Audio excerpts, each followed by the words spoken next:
Habari Gani and welcome back to Timeless Tanzania. If you're planning a trip to Tanzania, one of the first questions you'll probably ask is this: should I visit in July, January, or during the rainy season?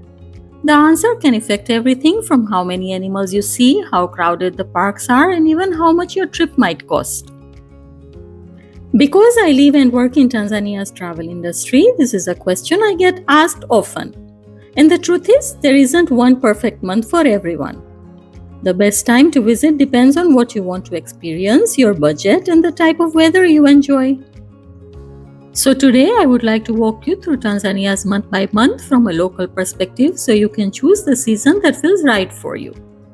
Before we begin, there is one important thing to remember. Nature always has her own plans.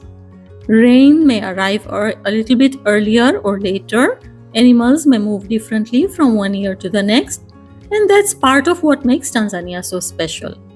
Every season follows a pattern, but every year tells its own story. So think of this guide as a helpful overview rather than a guarantee. Let's begin. Let's start with the most popular time of the year, July through October. This is Tanzania's long dry season. The grasses become shorter, the bushes thin out, and the wildlife becomes much easier to spot. Because water is limited, animals gather around rivers, waterholes, and permanent water sources, creating some truly spectacular game viewing opportunities. If witnessing the famous Great Migration river crossings is high on your bucket list, this is usually the best time to visit the northern Serengeti. The only thing to keep in mind is that this is also our busiest season. Lodges often book out many months in advance. Flights can be more expensive, and popular wildlife sightings may attract several safari vehicles. The experience is absolutely incredible, but planning ahead is essential. If you are looking for something equally special, consider January and February. This is a calving season in the southern Serengeti. During a short period, hundreds and thousands of wildebeest give birth across the plains. The landscape fills with newborn animals taking their baby steps, creating wonderful opportunities for photography. And when they are babies, predators never far away, making this one of the most exciting periods for observing natural wildlife behavior. Now, let's talk about 2 months that many visitors overlook. If you ask guides, safari professionals, and many people who live here, June is often considered one of Tanzania's best kept secrets. The long rains have recently ended, leaving the countryside fresh, green, and incredibly beautiful. The air feels clean, the wildlife is active, and the large crowds of July and August have not yet arrived. You will enjoy excellent game viewing, but with a quieter and more relaxed atmosphere. Personally, June is one of my favorite times of the year because Tanzania feels fresh, peaceful, and full of life. Then we have November through mid-December, known for the short rains. These showers are often brief and refreshing, usually arriving in the afternoon and clearing quickly.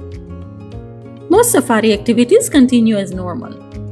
For bird lovers, this season is particularly rewarding because migratory birds arrive from Europe and other regions, bringing a burst of colors to the parks.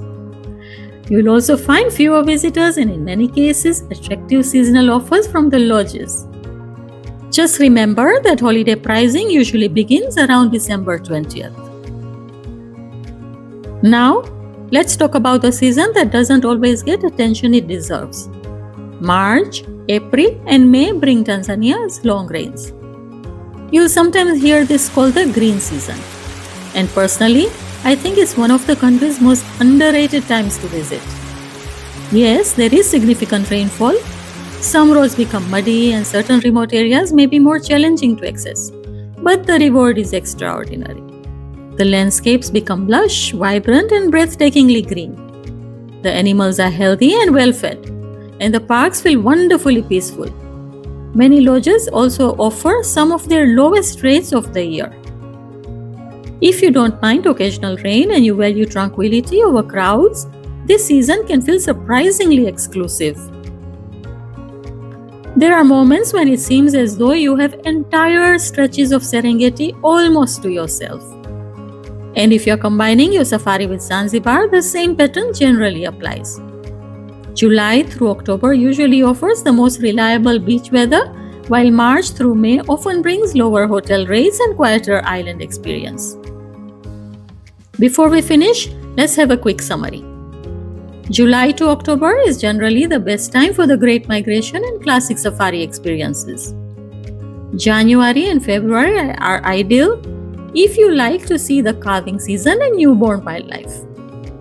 June offers one of the best balances between beautiful greenery and good wildlife viewing and fewer crowds. November is particularly rewarding for bird watchers and travelers looking for quieter experience. And March through May can offer excellent value, lush landscapes, and a more exclusive safari atmosphere. The beautiful thing about Tanzania is that every season offers something unique.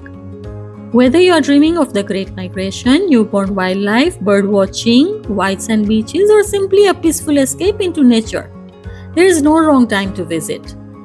So, if you could visit Tanzania only 1 month of the year, which month would you choose?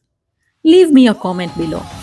Until next time, stay curious, travel slowly, and as we say here in Tanzania, Karibu Tanzania.